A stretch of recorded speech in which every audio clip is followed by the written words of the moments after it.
The chandeliers sliced the room into diamonds. Light dripped from glass ribs and pooled across polished walnut, catching on the curve of a bourbon glass, the edge of a watch face, the small tremor in a candle flame. Truffle oil rode the air, fat and warm.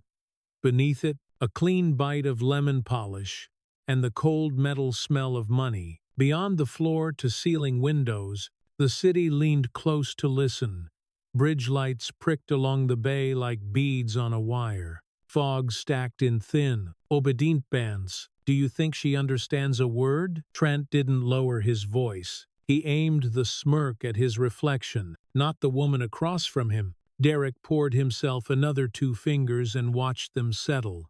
Doubt it, he said, but $1 billion for a silent doll. He lifted the glass, teeth bright in the amber. I'll take that any day. Their laughter slid over the table like oil. It left no mark, only sheen. Kimiko held still, indigo silk trimmed to the line, silver hair pinned with neat geometry. Her hands rested one atop the other, ribs of her fingers faint under the skin, the calm of someone who had learned to breathe in boardrooms that made others forget how. She looked at no one for long. When she moved, it was small, the tilt of a chin, the bow of lashes, a breath that ended exactly where it should. Sato sat a half-step behind her right shoulder, spine straight, notebook closed. A presence designed to be both visible and uninteresting. Naomi drifted in the space that rooms make for people like her. Soft soles, a black apron, a carafe that turned the chandelier into scales. As it tipped, she counted glasses by weight, not number. When she slid a plate into the circle of candlelight in front of a man who had ordered duck rare and attention well done, she did it with a wrist that promised nothing would spill. Global partnerships, Derek said, rising into a toast, pitched to be heard by the bay. To a future where science knows no borders, he smiled for invisible cameras. The room clinked obediently. Kimiko lifted her water and tapped it once against porcelain, a sound so faint it was almost thought. Sato gave the translation a single line and no adjectives. Ms. Hayashi appreciates the sentiment. Naomi topped off Trent's syrah. He snapped his fingers without looking up. Sweetheart, he said, and left the word hanging like a hook. The sound cut her name clean in two. She kept her pour steady, until the wine's meniscus leaned to the exact lip of crystal, then straightened with a nod that acknowledged nothing but gravity. Derek talked like a man used to setting tempo. Distribution in 90 markets, he said, regulatory alignment baked in. He parted the air with his hands, as if a slide deck were projected on it. Hoshiko's robotics, our reach, a win on both balance sheets. Sato's translations stayed spare. Kimiko answered in Japanese 4 words, where 8 would have lived in a lesser mouth. We listen, he rendered. We evaluate. The rhythm made Trent's knee bounce hard against the table. The walnut answered with a soft thud. You know, Trent said, louder now, turning his head just enough to include the staff. We could replace her with a chatbot. Might finally get some back and forth. Derek grinned. Maybe flashcards, he said. Pictures always help. Naomi's jaw locked for a breath, then unlocked. She touched the fold of her apron where the seam was loosening, and thought of a summer in Kyoto when her mother made her restitch a line. Because the back of the work must be as neat as the front, she poured water for Kimiko with both hands, the way she had been taught. Respect placed in posture. When language is withheld, Kimiko's eyes flicked toward Naomi and away again. It was nothing, and it was enough. The muscle along her jaw twitched once, a ripple across still water. The room trained its focus on performance the way plated duck glowed under lacquered skin, how candles threw warm color up across the men's wrists. But there were other sounds under the human one. The breath of the HVAC through aluminum veins, a glass settling back into its ring with a soft glass on wood click, the whisper of Naomi's sleeve against her ribs as she moved. The first course plates cleared with a choreography learned by repetition.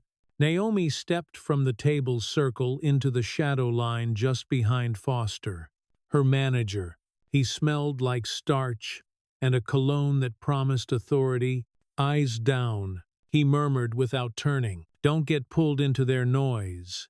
Naomi thought. She watched Kimiko accept silence the way a fighter takes a hit that doesn't land where it should. She watched Sato choose which sentences deserved to cross the bridge and which didn't. She watched Derek perform charm as if it were proof of facts. Let's make this simple, Trent said, leaning forward with his tongue in his teeth like a boy who enjoys pulling the wings off flies. We want to buy your company. He chopped the phrase in the air, punctuation by palm. Do you understand?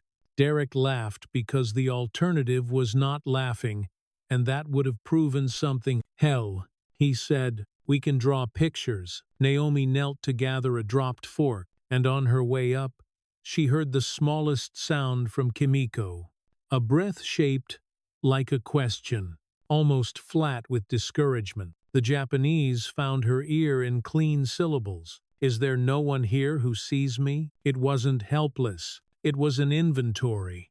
Naomi stood up. Her heart tapped once against her sternum. Too hard. She pinched her thumbnail into her palm until the pain settled the tremor. Foster's fingers landed on her shoulder. Firm. Don't, he said, quiet and final. We don't wade into that. She stepped forward. Foster's hand slid off as if the air had turned to glass. The click of her heel on the hardwood stitched itself into the silence. Derek glanced up. Irritation. A half-second behind surprise. Trent's smile reloaded and waited. Naomi moved to the head of the table and bowed deep. Not the nod they taught at pre-shift, but the long hinge from the waist that admits other people carry weight. The room inhaled. She rose. Hayashi-sama, she said in Japanese. Her voice came out clean and precise. The voice she hadn't used in a public room in years. I know I am not supposed to speak. Silence, tonight, would be betrayal. If you allow me, I can help. Sato's pen paused over his closed notebook. Kimiko's eyes widened, not with shock but with recognition, like a lighthouse seeing a ship on its bearings at last. She touched Naomi's forearm, 2 fingers, brief, permission given, and responsibility handed. Thank you, Kimiko said, almost a whisper. For seeing me. Naomi turned to the men. Ms. Hayashi requests that I translate her statements moving forward, she said. All of them. What's said, what's meant. Trent's pen clacked. Sure, he said. Let's get a show. Begin with the revised contract. Naomi said. Derek slid the leather folder across. Paper breathed open. The chandelier's light dragged pale rivers across the page. Naomi read fast, the way her mother had read cables for a living, and taught her daughter to recognize the difference between helpful ambiguity and a trap with good grammar. Section 7b, she said, grants Valancourt unrestricted rights to renegotiate all intellectual property licenses post-merger, including surgical AI. Hayashi personally developed standard protective language, Derek said.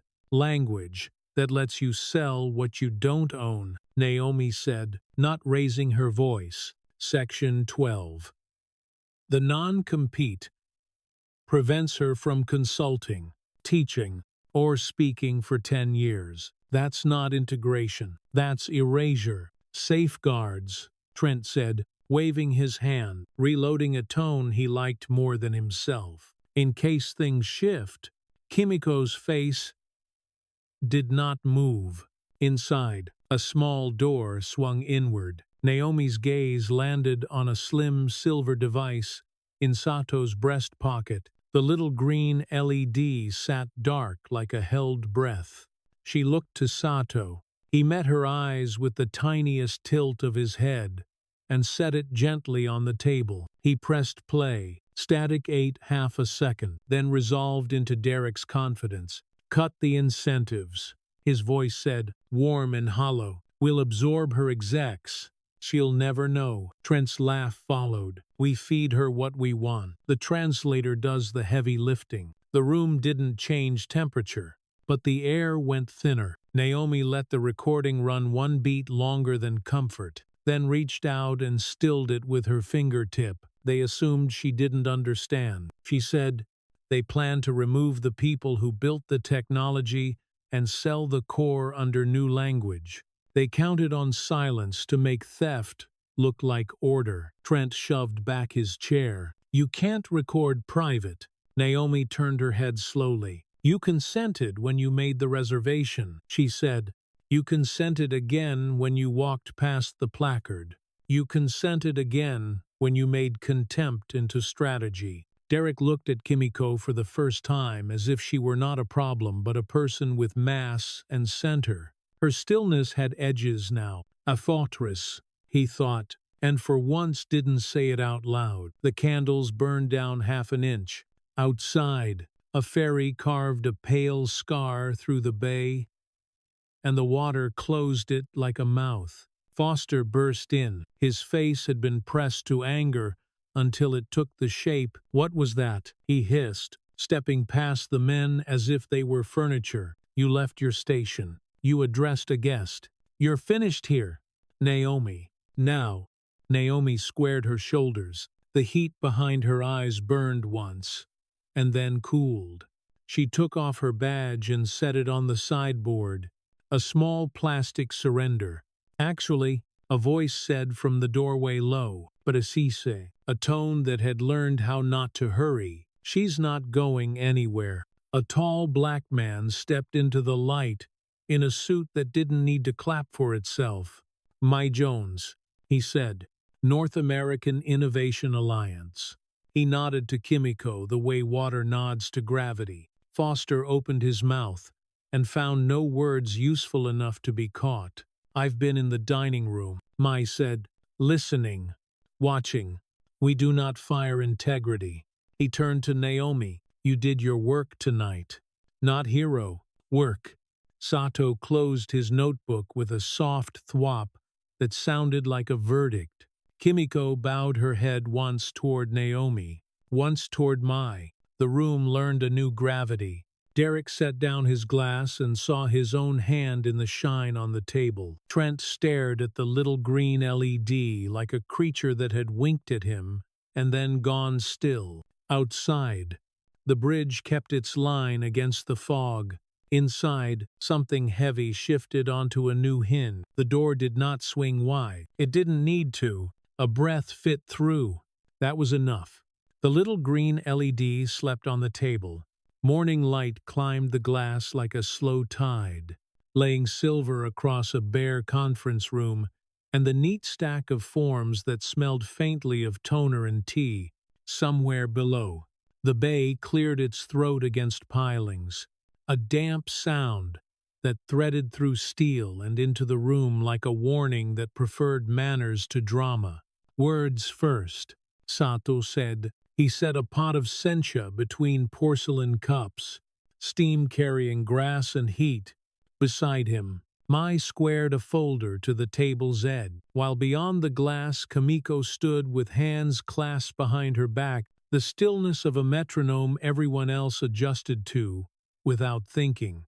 Naomi took the chair that wasn't quite center. The cushion held the overnight ache in her hips and let it go.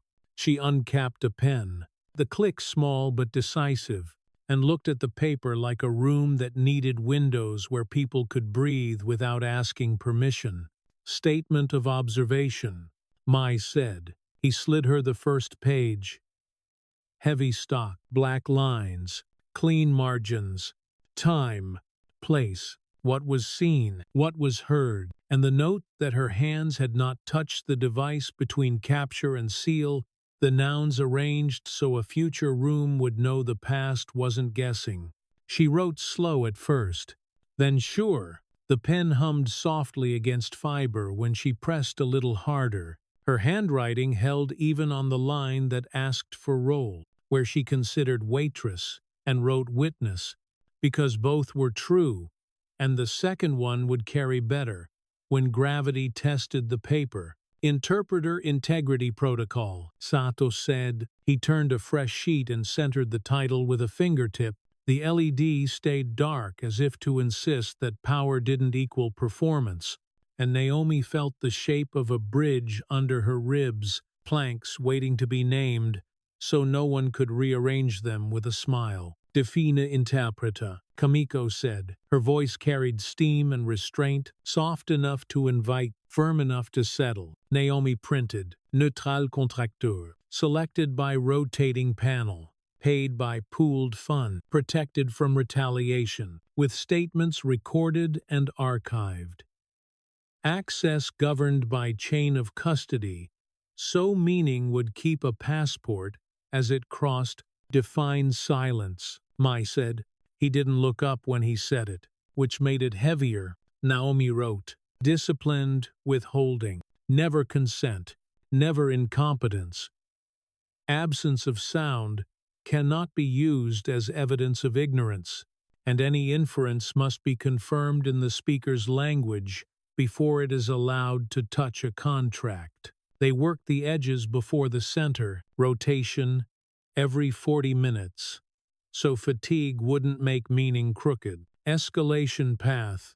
When anyone tried to lean on the interpreter off record, the sort of nudge people call harmless, right up until it erases a life's work and leaves no fingerprints on a page that was written in good faith. Training, Sato said, sector glossaries, ethics modules, cultural briefs. The dull stuff that keeps bridges from folding. Naomi added one line that felt like a handrail. Emergency stop rule. When the archive is compromised, the right to halt a session lights up. Microphones live until the bridge is checked and the bolts counted. Mai's phone pulsed once near his elbow. He read without moving his mouth, then set it down face down. Independent director, he said, want a process call. Counsel to counsel only. Dual acknowledgement of the recording status. No adjectives. And the words made the room colder by a degree, and safer by 2. Naomi's phone buzzed with the tone she reserved for things that tried to move her without permission. HR. Investigatory suspension badge inactive review at 3 p.m.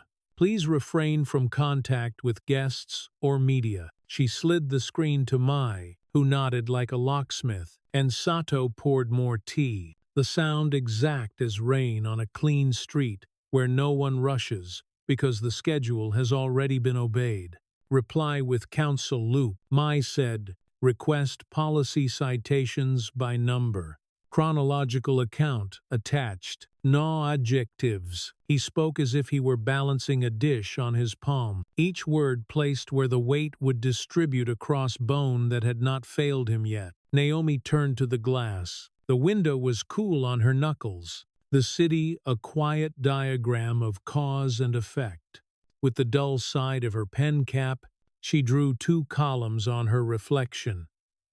Windows on the left, doors on the right, and under doors she wrote, board notice, protocol, launch, HR review, while under windows she wrote, press, gossip, performance, and felt the difference in her shoulders. Kamiko watched and didn't smile. Doors first, she said, like a lesson remembered in the body. She took Naomi's pen and signed the bottom of the draft headers, as if setting the lintel, each stroke steady, each curve another hinge that would not squeal when the day leaned hard. They argued verbs for a while, suspend or pause, archive or log, must or shall.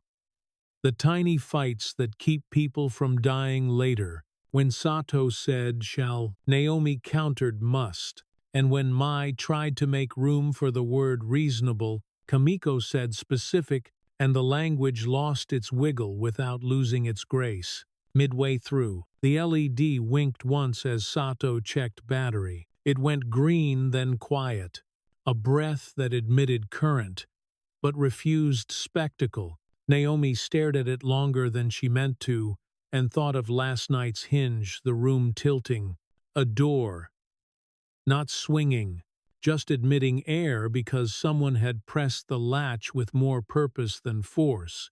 Media line. Mai said, Naomi drafted, "We do not comment on private negotiations. We invite adoption of the Interpreter Integrity Protocol for multilingual proceedings. Inquiries about venue policy should be directed to the venue." Then she crossed out a final sentence that wanted to explain why that mattered. Because manuals do their best work when they don't ask to be admired. They broke for 10 minutes that tasted like soba and restraint. The kitchen sent bowls because Sato had asked with a look at the clock. Naomi ate standing, steam fogging her glasses, and listened to the room breathe the HVAC whisper, the barely there tap of porcelain to wood, the silence between three people who didn't need to fill it in order to prove they were alive. Back to verbs, Kamiko said, and the room tightened like a good stitch. Mai drew a blunt rectangle around a timeline.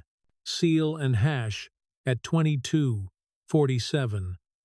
Outside counsel at 6:30. Independent directors at 8:15. Page live at 9:30. He put a tiny circle around one word, Grace, and left it there like a promise between two procedural points that would otherwise look like machinery. They rehearsed the process call. Mai would state facts and offer logs. Sato would cite reservations and placard. Naomi would not speak unless asked to confirm chain of custody, where she would stick to time and hands and distances, not feelings. Those would wait in her chest until they learned to stop making demand. At the end, Kamiko would invite counterparties to adopt the protocol in future sessions, a move that felt like a hand extended with calluses. Not charity. Interpreter panel, Sato said. He had a list of names with notes written in a compact, generous hand. Conflicts, strengths, the way each handled pressure. When a room went feral, Naomi added one annotation, feeds the archive with full sentences, because she'd watched people cut grammar into confetti when fear made them think speed was a substitute for accuracy. When the draft reached the line where signatures would live, Naomi set her pen down, a small hush folded over the table. The kind that knows it's necessary. "I want one clause," she said, quiet, spine straight, eyes on the paper that recognizes interpreters as human, not furniture. If they are pressured off, record. They report without consequence, and the room pauses until the bridge is inspected. "Add it," Kamiko said. Her fingernail made a soft sound against the paper as she pointed to the exact place. Sato wrote with a tip that barely scratched, the ink settling into a sentence that would save someone whose name they didn't know yet, and never would. The bay flashed, a gull crossing the window like a pulled thread. Naomi paused, the quiet beat of a woman relearning breath. Her phone trembled. Unknown. Off the record, and she set it face down again, because this was a door day, not a window one, and she wanted the habit to learn her, before the habit learned to lure. Balizad, Mai said. They drafted a letter that wasn't a scold and wasn't a shrug. Notice improvements. Respect standard training. Code for snapping. A line about service silence being professional reserve rather than personal invisibility. He typed with a rhythm that never wasted a keystroke, and when he finished, he read it aloud, without drama, each period landing like a shoe placed neatly by a bed. By 10, the first page of the protocol sat like a lid that fit No flourish, no slogan, just a manual that knew its job. Kamiko dated it with an inked stamp that thudded soft, and Naomi felt the sound in her sternum, the gentle punch of something official that still had hands on it. Bored at 9:30, Mai said, checking his watch. He had written the times down 3 different places, as if to teach the day its own steps. After that, HR with counsel. We'll attend, we'll be polite, we'll ask for policy by number, we'll decline hypotheticals, and the way he said it made the corridor outside feel shorter, and the door inside her chest a little less heavy. Naomi walked to the window and pressed her thumb to the cold glass. The print fogged, then cleared. She drew 2 small words in the condensation open. Close. Watched them blur and vanish, and decided a hinge doesn't choose. People do, and the metal just proves whether their choice was specific enough. They signed the draft. Sato scanned and saved to a directory that wore a date and a checksum. The LED blinked once, a polite pulse to say I'm here, then went still again, a quiet that felt like a kind of promise. When you need me, I will remember exactly what happened, and when you don't, I will not ask to be admired. Mai capped his pen and slid it into his jacket. Walk before 3, he asked her. Naomi nodded. She wanted her feet on something that refused to move, a line of concrete that understood water and didn't pretend to control it. The corridor held lemon and carpet and the soft cough of someone 2 rooms down trying to hide their mourning. Naomi's badge lay in her pocket, inert plastic with a picture that didn't know better. She turned it once between fingers, then tucked it away like a photograph of a door that hadn't learned its new habit yet, and followed Kamiko and the others out, the hinge of the day settling into place without squeal. The little green LED slept in her bag. Elevator walls held her reflection in 4 thin copies. A woman in a borrowed blazer with a spine. She kept checking like a passport. Somewhere above, a floor fan hummed a slow circle, shuffling cooled air through a building that preferred its emotions to be fluorescent and quiet. She reached the HR corridor early. The carpet was soft enough to make footsteps forget themselves. A rubber plant stood at the corner with glossy leaves that looked like they'd been taught not to gather dust, and Naomi sat beneath its shadow, the way people sit in church when they are sure God is out, but the room is still useful. Mai arrived on time, Sato a step behind. They smelled faintly of tea and clean paper. The specialist opened the door with a professional smile balanced between concern and protocol, and the conference room introduced itself, lemon polish. 2 chairs squared to the edge of a table, a pen aligned like a tiny sword. Thank you for coming, the specialist said. Her voice was set to neutral. The pitch, where apologies aren't allowed. We're conducting a preliminary review regarding last night's events. Please provide a chronology, times, actions, what you witnessed, your role.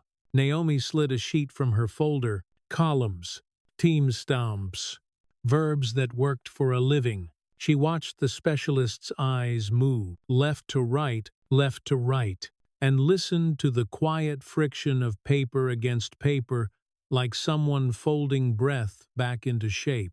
Arsharar. 06 entered room to pour. Arsharar. Told diminutives directed at staff. Finger snapping. Observed. Arsharar. The Siocho translation pattern established. Aid providing single-line summaries. Arshuar. 24 derogatory remarks regarding language ability. Increased volume. Arsharar. 27 intervened at whispered question in Japanese. Offered to interpret. Arsharar. 32 reviewed contract excerpts. Identified broad IP and non-compete. Arsharar. 36 recording device placed. Captured statements. Arsha R. 41 manager confronted. Termination threatened. Arsha R. 44 third party intervened. Deferral requested with counsel present. The specialist read again. Faster. She tapped the pen against the table. Once. Measuring something Martha Stewart polite and OSHA exact. We have service boundaries, she said. And dignity, Naomi said. Level. Both can be policies. My requested cited numbers for any provision used.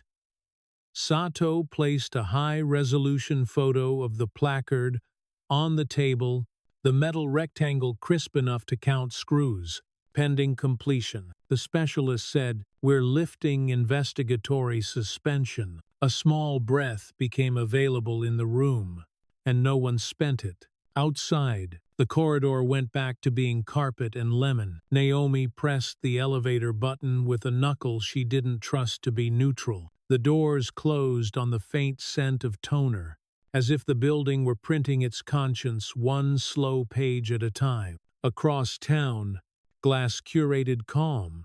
Valancourt's boardroom swallowed footsteps and reflected power like a lake nobody swam in. Mineral water stood at attention in geometric bottles, and the conference phone perched in the center with a red LED that woke and went still, and woke again, more heartbeat than machine. Directors filed to their marks. Counsel bloomed on a screen, gray suit cut like an apology. He laid out facts the way people set tableware posted notice. Consent clause embedded in reservation. Timestamp. Hash. And chain of custody, each piece finding its place with a click that denied improvisation. Trent tried on swagger and found a poor fit. It's out of context, he said, mouth curling at its own reflection. We were blowing off steam. Steam, a director said without looking up, doesn't plan executive absorption. Another director tapped a pen twice. Tick. Tock. Reputational exposure, she said. Regulatory attention. Counterparty flight. Derek worked his face into contrition built to travel. Unguarded language, he said.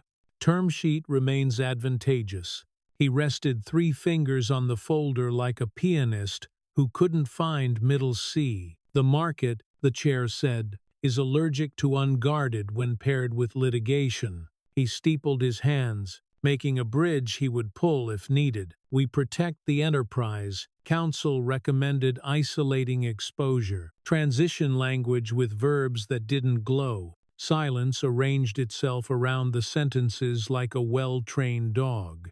And the chair used it. We'll ask you to step aside, he told Derek, voluntarily. To Trent, we'll accept your resignation today.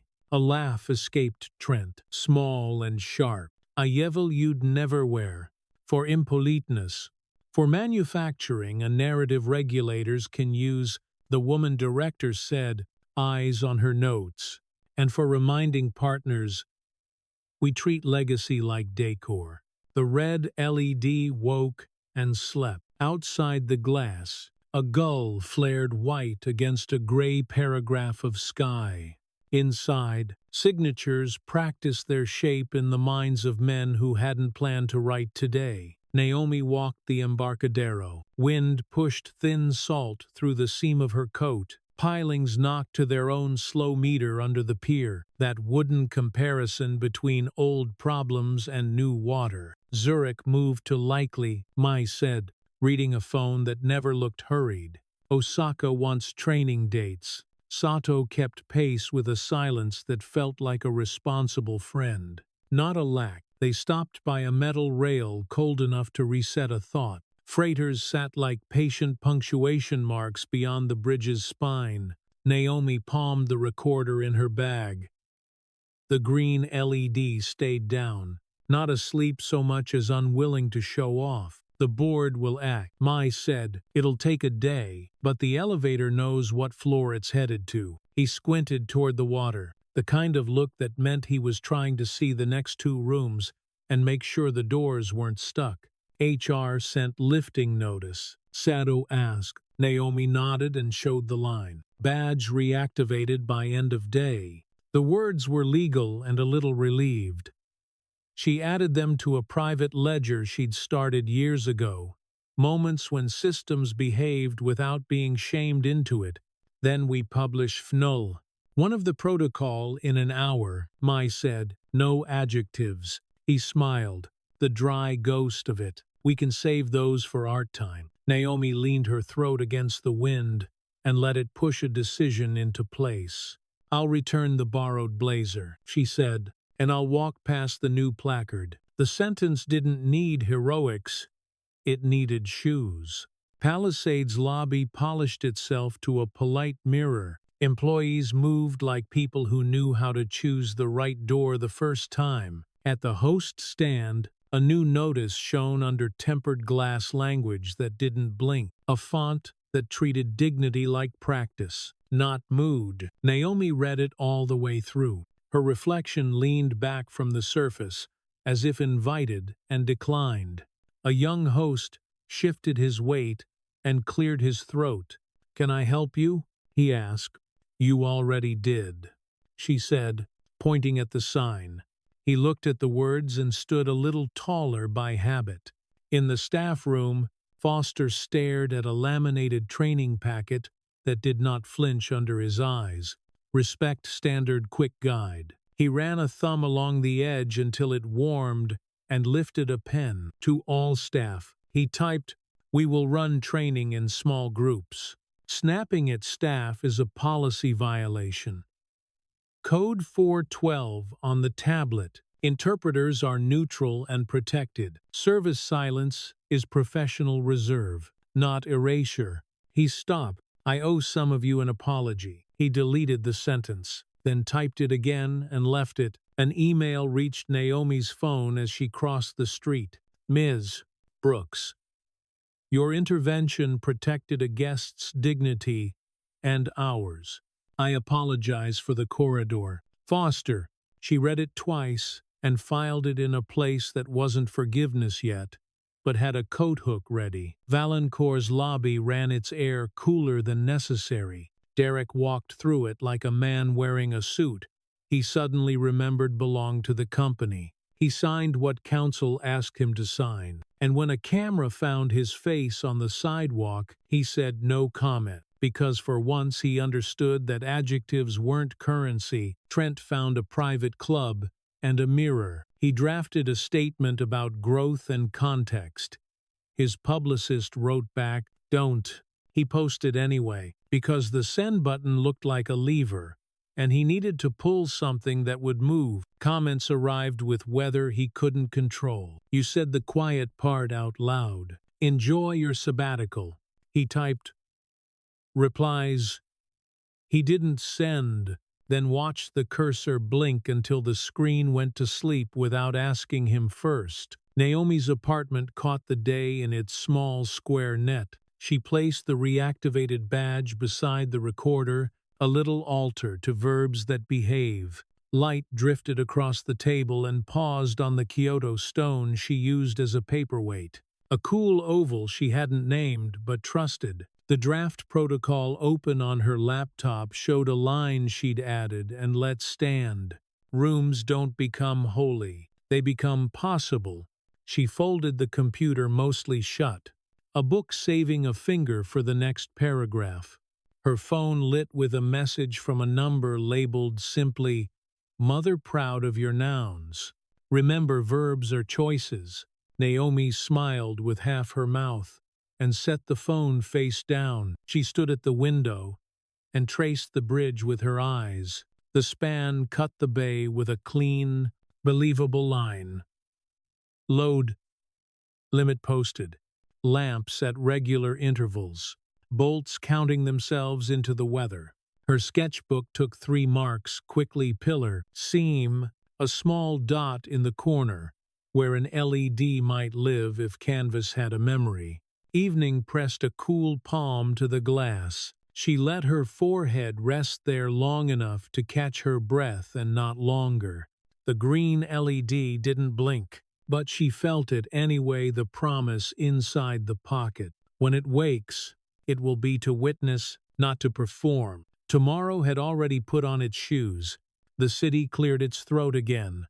She turned off the lamp and let the hinge of the day settle quiet, aligned, ready to move without squeal. The little green LED slept under Naomi's palm. Morning thinned into the office like cool milk, softening edges, laying a clean stripe across the long table and the stack of drafts that still smelled faintly of toner and tea. Through the window, the bay shifted from pewter to steel, gulls tracing white check marks against a sky that had decided to be useful.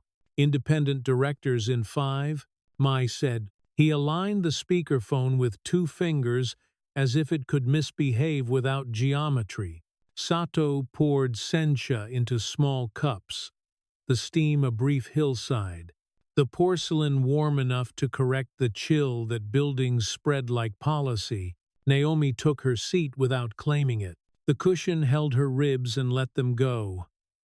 The borrowed blazer whispered where it creased at the shoulder. She nudged the recorder so the LED faced the room, then left it alone like a sleeping child. You don't dare admire out loud. The line clicked. A roomful of voices condensed to 3, one bright, one sanded smooth, one that carried impatience like a coin in a pocket.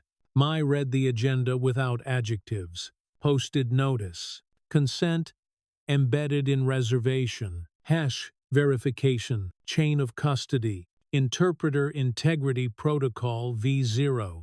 One scope and adoption. Your counsel says you captured statements, the bright voice said. Status of admissibility, venue policy, and posted consent. Mai replied, we offer the log. We do not litigate from this table. The smooth voice cleared its throat. Your protocol rotations. Archive. Neutral fund. What prevents performative compliance? Chain of custody with human verbs. Sato said, people sign for meaning the way they sign for keys. Naomi traced a fingernail along the draft's margin until she found the right sentence to carry. Interpreters read their statements into the record, she said, not summaries, not characterization, nouns, verbs, times. She let silence sit a beat, then added, objections go on tape or they don't exist. Impatience flipped its coin. And press, no comment on rooms. Mai said, we publish manuals, not memoirs. A small pause. The phone's red light held steady. Proceed, the smooth voice said. Send the protocol. We'll expect counsel to counsel acknowledgement on the recording. No adjectives. The line softened to dial tone. Then to the room's quiet, the HVAC's whisper, the slow tick of a cooling vent. Naomi exhaled and felt her lungs give back a rib. She looked at the LED, at its reasonable refusal to glow, and thought of hinges. The way metal holds choice, not opinion. Doors, she said softly, reminding herself which column mattered today. They moved through the list. Mai drafted the holding page copy with verbs that pressed their shirts. We recommend the Interpreter Integrity Protocol for multilingual proceedings. We do not comment on private negotiations. Sato added a link to the PDF. Checksum listed like a badge number, so anyone who wanted to argue had to bring proof and not just volume. Palizad, Naomi said. She opened a letter addressed to the GM and read it once under her breath before reading it aloud. We appreciate the posted consent. We suggest adding interpreter rotation language and chain of custody language to your notices. We're available to train. Her voice stayed flat. Respect, not theater. Union. Sato added. He had a contact list printed in tiny, neat rows. Notes in the margin. A star by a legal aid clinic. 2 underlines. Under a name who once translated a labor contract in a storm without missing a clause. Naomi wrote 3 emails with different beginnings and the same bones. We built a bridge. Walk it with us. Tell us where a board might crack. The LED stayed dark.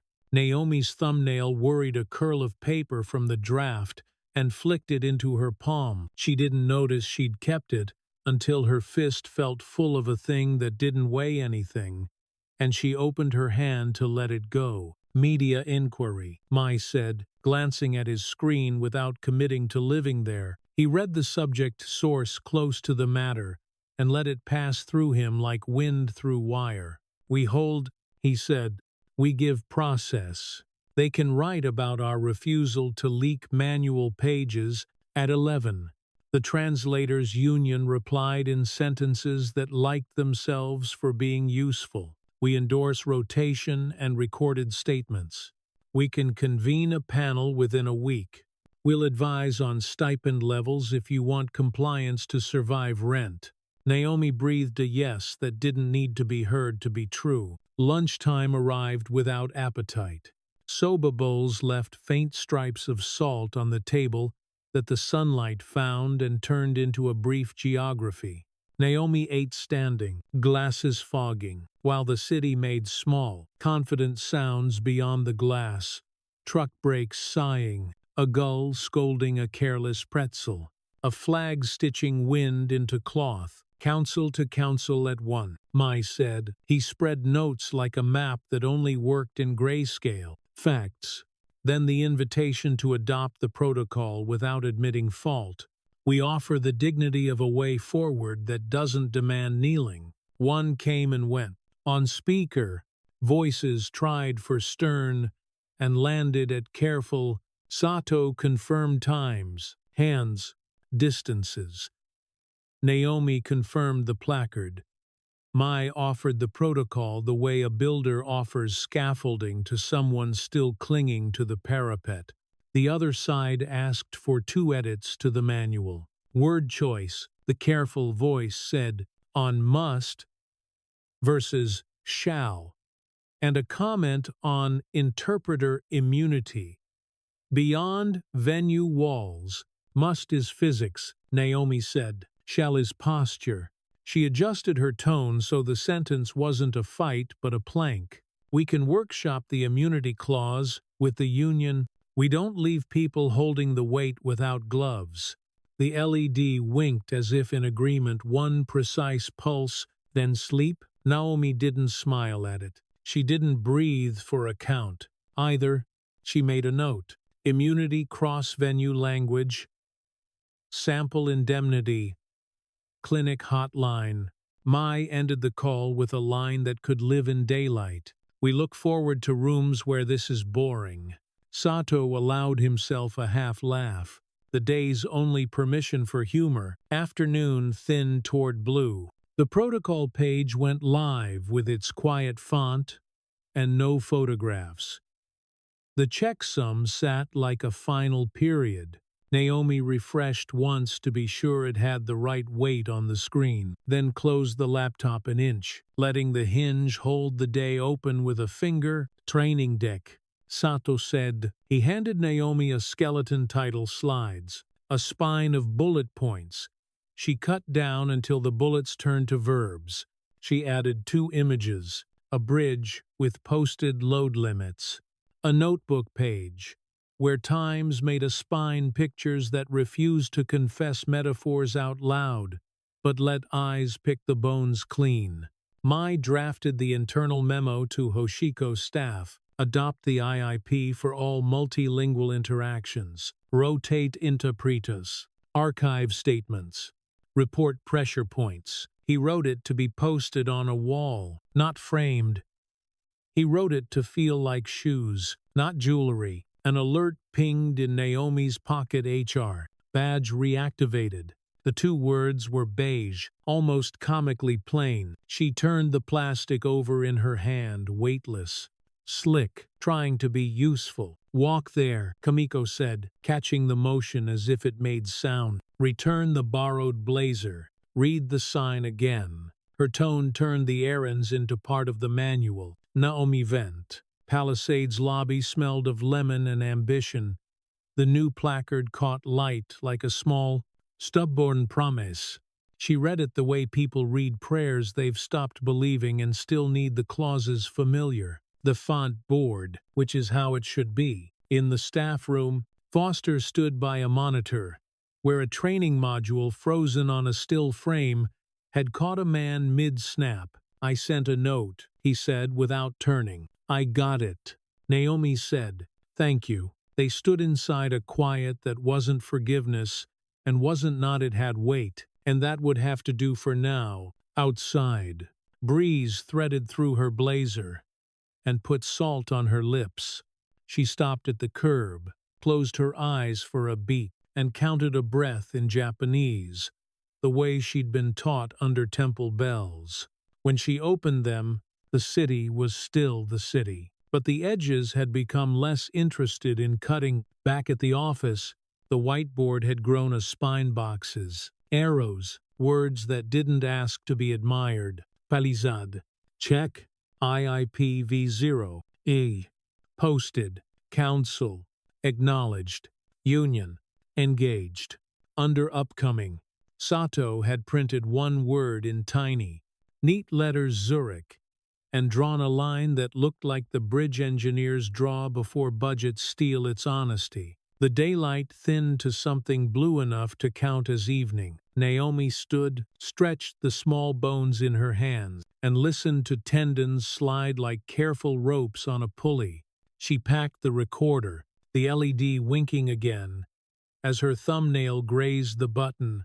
"Eat something that isn't a process," Mai said, slipping his jacket on. "Sleep where the window can see you," Sato added, meaning daylight, not surveillance. Kamiko touched 2 fingers to the draft on the table, and the gesture felt like a blessing that didn't make a show of itself. On the sidewalk, the city's breath warmed the back of Naomi's neck. Abu shuddered. Brake dust sharp. A bakery vent exhaled sugar and heat. She bought a paper bag of something flaky she didn't name and walked to the water until the wind turned her eyes to glass. At home, the apartment took the day like a bowl taking water.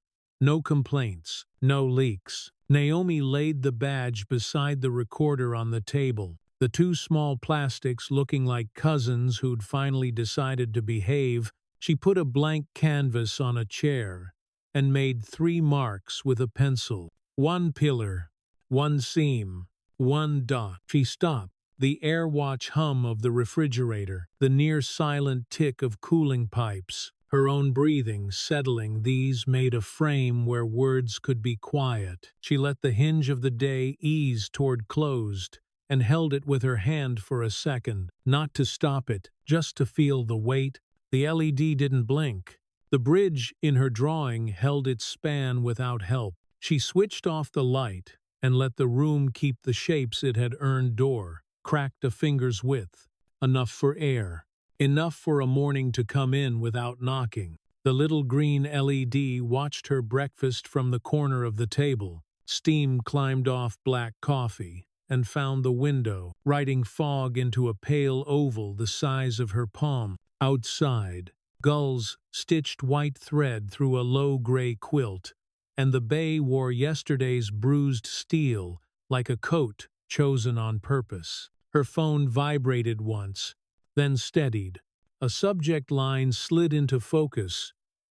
Transition plan final, and another external statement approved, stacked behind it like plates at the pass. Naomi didn't open either. She wiped a breadcrumb from the recorder's edge with her thumb and felt the small click when plastic met nail, a quiet reminder that some truths preferred to ride with you and not lead.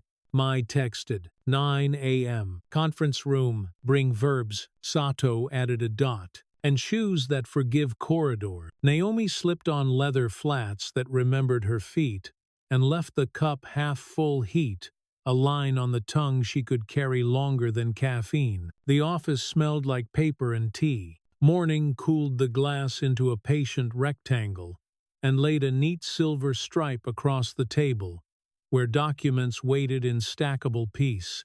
Mai stood by the whiteboard, jacket off, sleeves rolled to elbows like a man who timed his day by verbs and not clocks. Fallout begins at noon, he said.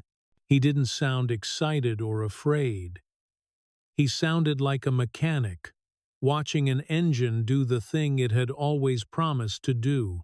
Sato set a tray down porcelain cups, a small plate of sliced pears, and slid Naomi a folder with her name printed in a font that didn't try to impress. "Read," Sato said. His voice carried steam and respect. Naomi opened the folder and found a letter with 3 clean paragraphs and a signature block that made her throat warm. Offer of employment special projects. Global strategy. Authority. Co-owner. Interpreter integrity protocol. Veto on interpreter selection under protocol.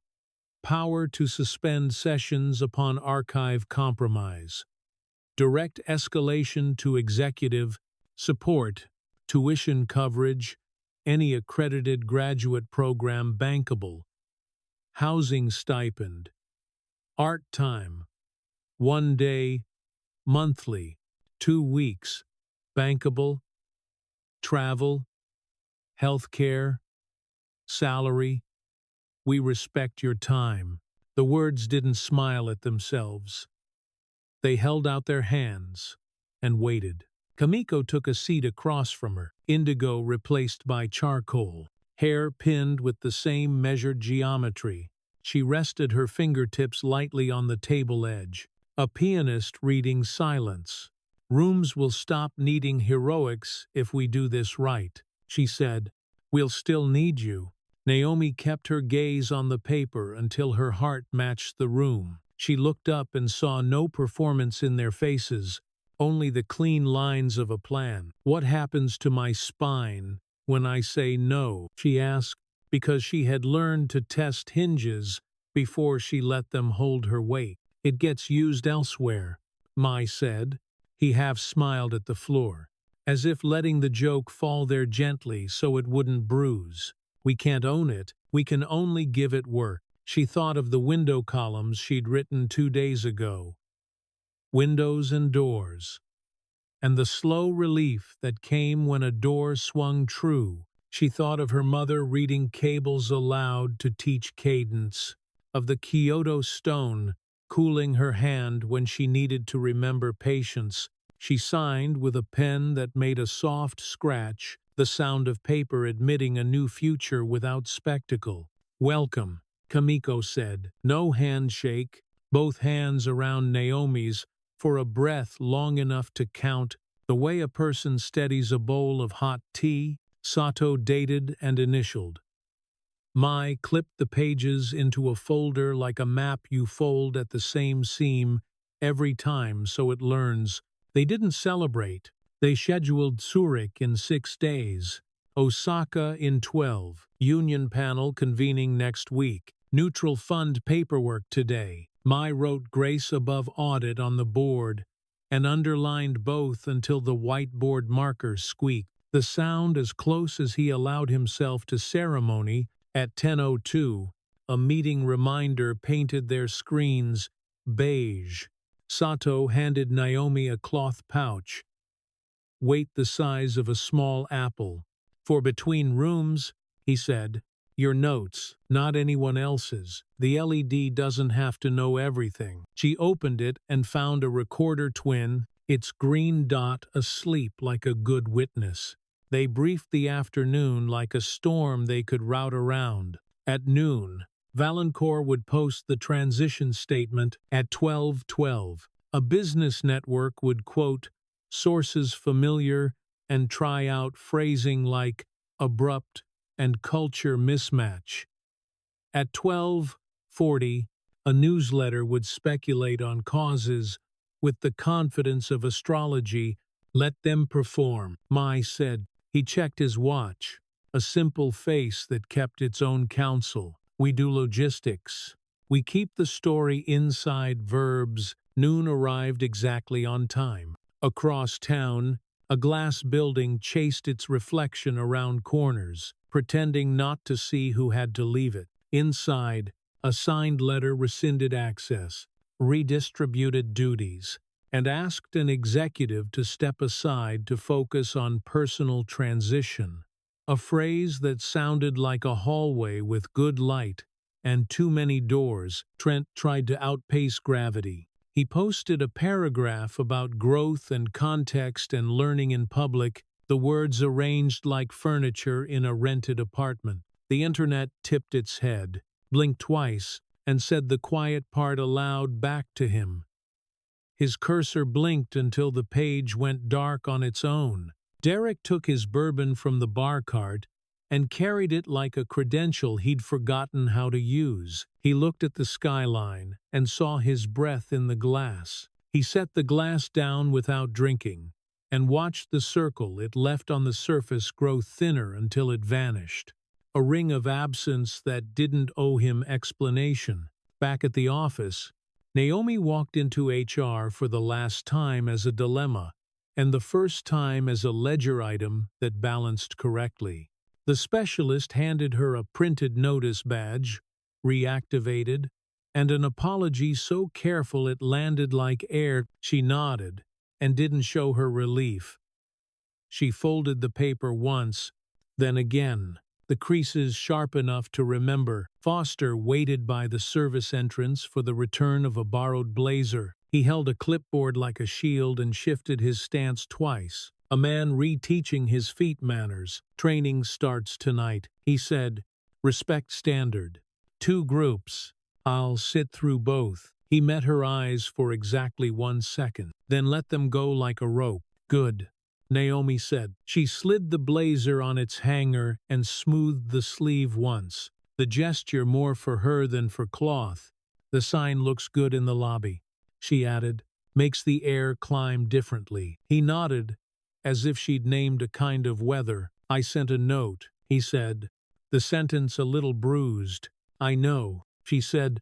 I filed it where I keep the ones I need to read again later. Her badge made the old beep at the staff door, the small mechanical yes that had learned how to be human. She didn't walk through. She turned back toward daylight and followed Salt and Bus Diesel to the waterline, where concrete knows its job and doesn't ask to be thanked.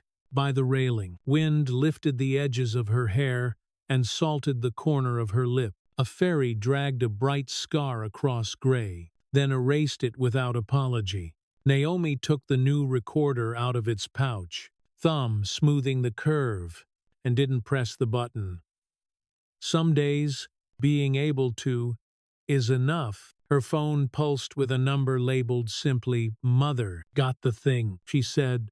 Take the thing, her mother answered, and take the naps you'll pretend you don't need. The kettle whistled in the background, a high, domestic alarm. I'm not trying to be anything, Naomi said, half to the bay. Good, her mother said. Be useful. I raised you on verbs. Back in the conference room, the whiteboard had learned new names. Next to Zurich, Sato wrote bridge with load limits in tiny letters. No one else would notice, and smiled at his own subterfuge. Mai added press line in a corner, and under it, we recommend the IIP, we do not comment. The afternoon cabled itself into shape. A reporter called and met the posted sign's language, like a glass door solid, see-through, non-negotiable. The translators' union confirmed panel convening, and Naomi replied with 3 thanks, and a question about stipends that made compliance something people could survive. They stepped outside at 4. The building exhaled paper and cold air after them, and the sidewalk answered with heat from gum-stained concrete. Mai offered street vendor chestnuts in a paper bag, the nuts hot and sweet enough to be their only luxury. You're officially employed, he said, peeling one with blunt thumb. Feels unofficial, Naomi said. Good, Sato murmured. Work that works usually does. A dry laugh tore loose from Naomi's throat. Add that to the manual, she said. Mai shook his head. Manuals? don't deserve jokes.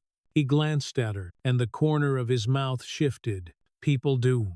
They return to desks at an hour, when the light thinks about making itself useful again. Naomi opened her sketchbook and found last night's 3 marks, a pillar, a seam, a dot, waiting without judgment. She added a narrow span between pillar and seam, then shaded the place where weight would meet, a small gray, the color of patience. Her phone brightened with a message that didn't ask to be solved.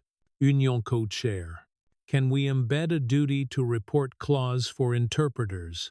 We'll backstop retaliation with emergency funds. She typed, yes, must shall, we'll write gloves for their hand. At 6, emails slowed to the speed of real time.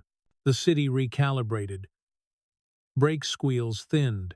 Neon tried its soft arguments. Flags pulled their stitches tighter. Naomi zipped the recorder into its pouch and turned off her screen with a click that made the room feel 1 degree kinder. She walked to the water and let the wind iron her thoughts flat.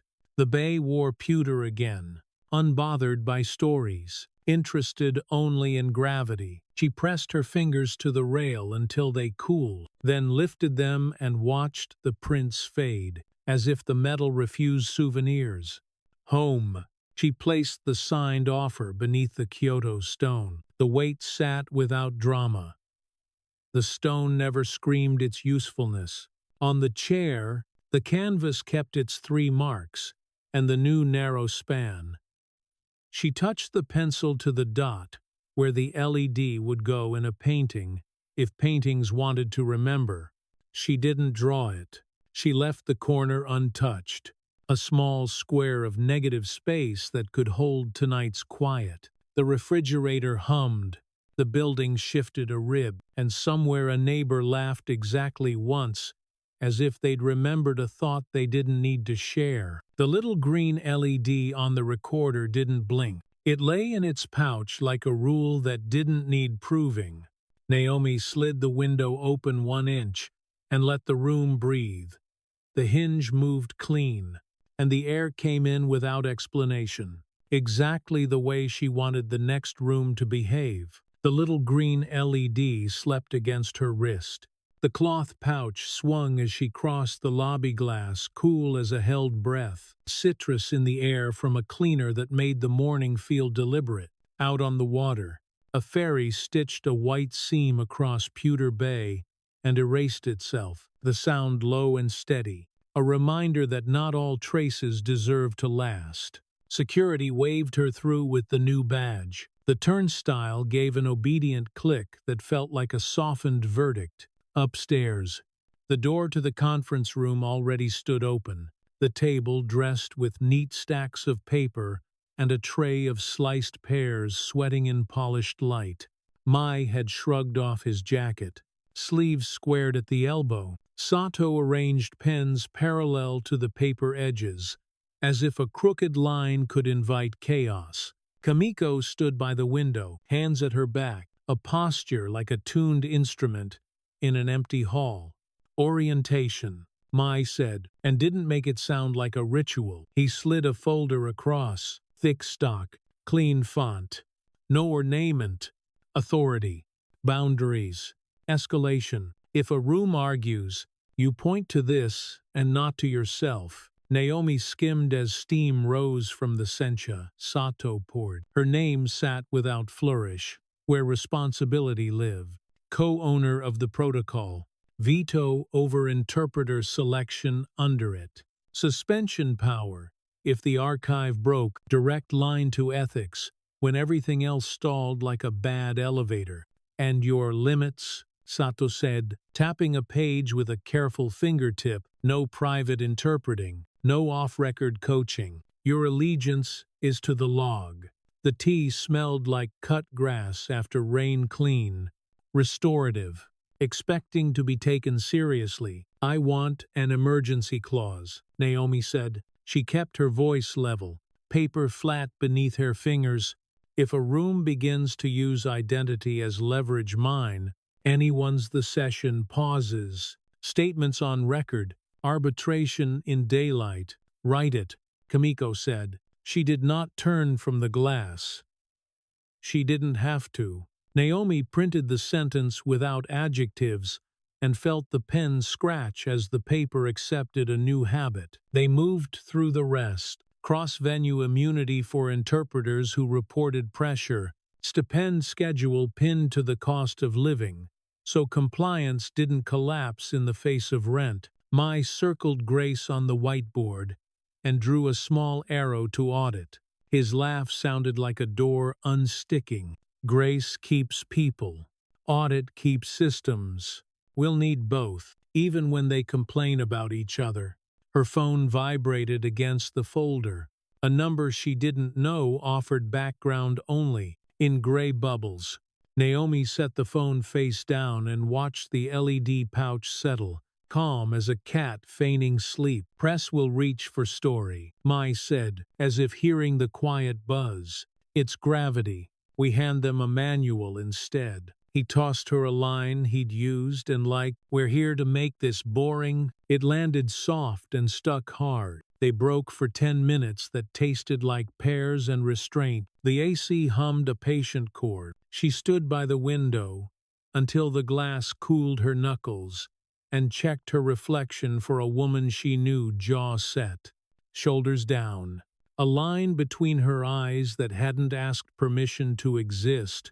"Graduate study," Sato said when they sat again. He slid a single sheet with an empty checkbox. "Now or later. Deferred without penalty. The future doesn't expire here." Naomi pictured a studio with long sinks, the pigment refusing to rinse all the way out, the way a day can stain your hands even when you wash. "Later," she said. "I want my nouns right in real rooms before I try to give them theories. Our time stays," Kamiko said, finally turning from the window. "Creativity prevents zeal from becoming policy with lipstick. Take your day. Bank your 2 weeks. Bring us drafts if you want a group of people who don't pretend to be curators." Her mouth almost smiled. The nearly of it was a kindness. Mai handed over a slim booklet, a training deck skeleton. The cover held a line drawing of a bridge that looked surprisingly uninterested in metaphor. "Your slides," he said, "make verbs. Cut bullets. If a picture survives your edits, it earned space." She took the booklet and felt an old muscle wake in her hand. Pages flipped with a low hiss like breath through teeth. Under interpreta rotation, she penciled in a tiny kitchen timer in the corner of the slide, the kind with a chrome bell and a face that doesn't bluff. "Zurich first," Sato said, dragging a fingertip from a calendar square to another. Neutral panel ready. Glossary scrub. Clause templates printed. Engineers curious. Lawyers cautious. He tapped the empty square 3 weeks out. Osaka next. Hospital group. More nerves. More humans. Naomi nodded, then paused at the word humans. "Process is for people," she said. "Good process keeps them from needing saints." Her throat surprised her. The words had shape and heat and wanted to live outside the room. "Write that on a sticky for yourself," Mai said. "Not the slides." He rolled his wrist as if loosening a joint. "We're not building a brand. We're building an etiquette for power." They rehearsed failure. Archive cuts mid-sentence. Pause. Announce. Restart. Log the gap. Interpreter recuses. Rotate. Restate the last full sentence. Let the record catch up. Executive snarls. Keep verbs. Report tone without adjectives. Let the archive be the mirror no one wants to see. The notebook in Naomi's bag pressed lightly against her thigh when she shifted. She thought of the first time she'd learned to modulate a bow in Kyoto, how angles mean something, how hands speak. She wrote angles in the margin and circled it twice. People understand posture even when they hate definitions. At noon, the building released a faint scent of warm metal. Lunch walked in on paper plates because they had decided not to leave the room. Mai cut the sandwiches with the precision of a person who liked his triangles equal. Question, Naomi said, chewing once to earn the floor. What happens when process and story collide? When a room tries to make me the point to avoid the protocol, Mai wiped a smudge of mustard with the edge of his thumb. Then we lean on you to lean on the log, he said, and we take the camera away from faces until the room learns to look at its own hands. Kamiko held Naomi's gaze. Presence is not performance, she said. If anyone mistakes you for one, it's our job to correct, not yours to carry. The LED in her bag pulsed once with a small, obedient life. Midpoint. She let the beat sit where it wanted. At 2, the union co-chair joined by video, backlit by a window that turned her into a principled outline. Immunity language looks good, the co-chair said. We'd like an emergency fund line item. Interpreters shouldn't choose between rent and telling the truth. Also duty to report, with teeth you can chew with. Done, Naomi said before the others could measure. We'll tie it to the neutral fund. Separate account. Quarterly audits. Duty to report goes into the training hypothetical scenarios mandatory. Her pencil moved as she spoke, the graphite laying tracks the room could follow later. A message popped on Mai's screen. A journalist asking whether the protocol was performative cover. He typed, "Here is the manual. Here is the checksum. Here are the logs. No opinions, no compliments." The reply read like a bus schedule you could set your watch by. Sato walked them through the Zurich deck once more. He replaced one shall with must and underlined a sentence about the archive twice. People respect sentences that do push-ups, he said, dry as the crackers he ignored. They finished with a small exercise Kamiko insisted on. Silence, she said. They sat in it for a full minute, while the HVAC negotiated its hum with a vent and a plane pulled a thin line across the window. The quiet wasn't empty. It was brimmed with the work their bodies had been doing all morning, and the work waiting 2 rooms away. Naomi felt the old urge to fill it, the way service trains you to make sure people never remember they were hungry. She held the urge the way you hold a hot cup steady, without squeezing. When the minute ended, her shoulders were an inch lower without her asking. They packed without fanfare. Mai slid the signed authority packet into a red binder that tried very hard to be boring. Sato collected the cups and set them in the sink with the kind of gentleness that sneaks up on you. Eat, Mai said, as if it were part of her job description. Sleep, Sato added. Not the proud kind, the useful kind. Kamiko put 2 fingers on the folder in Naomi's hands like a blessing for objects. Bring your spine, she said, and your patience. Leave your appetite for victory. Outside, the hall smelled of drywall and someone's citrus perfume. Through the glass, the bay had turned stony blue, the bridge lamps waiting for the first excuse to glow. Naomi walked to the elevator and watched the numbers count down like measured breath. On the sidewalk, wind lifted her hair and put salt at the corner of her mouth. She bought chestnuts from a street cart, their paper bag stained with heat, her fingers getting sweet.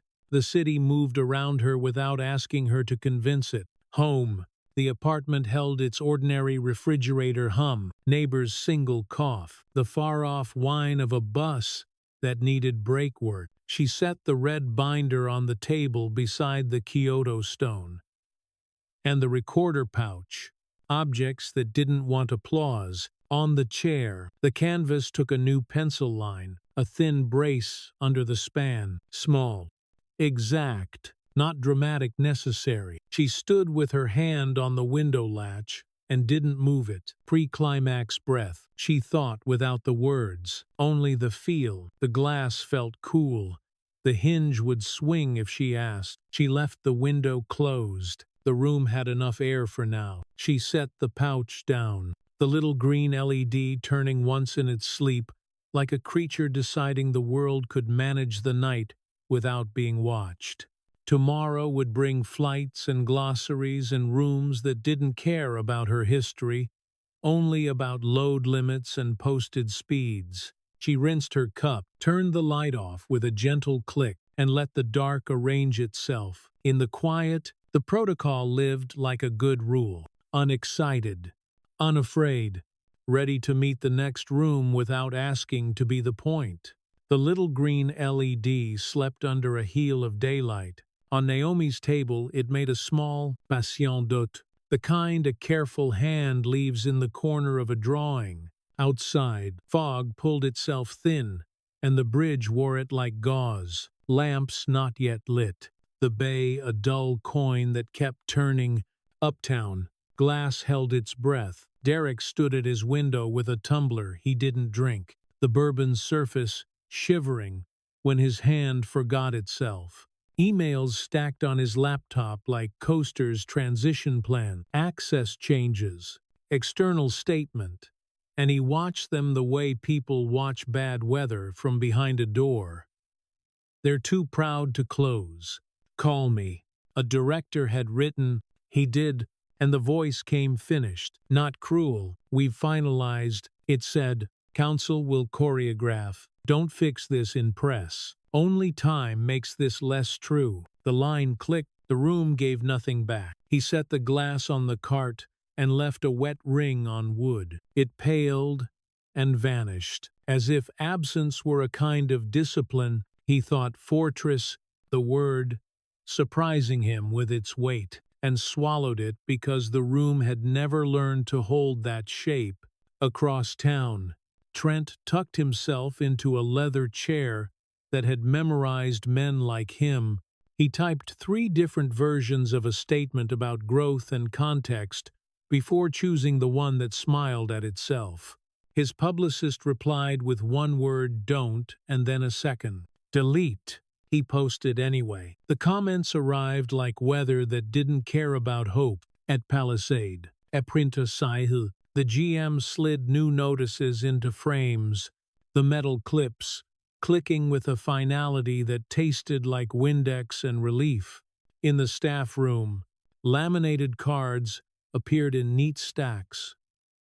Respect standard. Quick guide edges still warm from the machine. Foster stood over the pile, hands on either side, a man measuring a bridge he'd once pretended to own. He typed an email with sentences that didn't try to be clever. To all staff, training begins today. Snapping at staff is a policy violation.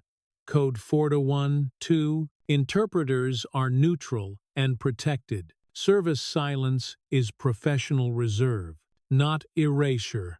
He hovered, then added, I owe some of you an apology. He didn't delete it this time. Naomi walked through the lobby she no longer belonged to. Lemon polish made the floor smell like restraint. The new placard caught light and gave it back without drama. A reporter stepped out of a column's shadow and lifted a mic like an umbrella. Off the record, how did it feel to? We're building process so people don't need hero, Naomi said. That's all I can give you. The reporter didn't like it. The notebook did. Her phone buzzed with a calendar square. Zurich. T5. Mai had added a note in smaller font. Bring verbs, leave adjectives. Sato's reply beneath, and a coat. Zurich believes in winter even when it's spring. The union posted a statement that read like a well-made chair. We endorse rotation, recorded statements, and neutral funding. Duty to report should carry immunity and stipends that survive rent. Naomi let her shoulders drop one notch. A muscle in her jaw stopped clenching as if it had been listening for permission. The LED in her pouch warmed against her palm. Midpoint. She didn't press it. Knowing it was there changed the air anyway. Valancourt released its statement at noon. The press read it like it was a menu that didn't list prices. Stepping aside, it said, "Focus on personal transition." A camera caught Derek's face on a sidewalk and he said, "No comment." The right sentence for once. Trent tried again. Smaller. "Learning moment," he typed. A stranger replied, "You said the quiet part out loud." The thread braided itself into a rope and he didn't know how to let go. Naomi cut through a side street that smelled of starch and fryer oil, and something sweet escaping a bakery vent. A bonsai sat in a shop window, its trunk trained around old decisions. She paused, because the shape pulled at a bruise. She saluted with 2 fingers to her brow, a private correction, and moved on. Inside Hoshiko's conference room, afternoon lay across the table like a folded sheet. Mai stood with sleeves rolled, jacket on the chair, the board marker underlining one word from this morning. Grace then drawing a box around audit. As if to keep the two from bickering, Sato clicked through a checklist without hurry, each tick a small, satisfying consent. Zurich's counsel confirmed rotation logistics. Sato said, interpreters assigned, glossaries scrub. Meeting starts with definition, ends with logs. Good. Mai said, we'll aim for boring. He nodded toward Naomi's bag. Manual, not memoir. Her phone blinked unknown number again. She let it die. Through glass. The bay traded pewter for tin. A fairy scratched a bright line and erased it even faster. The way a well-run day forgets its own drama. They broke early. Mai pressed a paper bag into her hand, chestnuts hot enough to sting, sugar on top. To make the lesson go down kinder. Tonight, be ordinary, he said. She tried. Home. The refrigerator hummed like a shy instrument.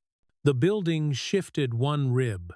Somewhere a neighbor coughed, and then remembered not to. She put the signed offer under the Kyoto stone and left her hand there until the cool moved into her palm. The sketch on her chair had grown a thin brace under the span. She added a faint shadow where weight meets metal and didn't fill it in. A small, respectful gap. Her phone lit with a message from Foster. We ran Group 1. There was a moment. New kid stopped a snap. Manager backed him. Floor felt stronger. Thought you'd want to know. She typed back. I did. Do it again tomorrow. She walked to the water. Wind slid a wet finger along her cheekbone.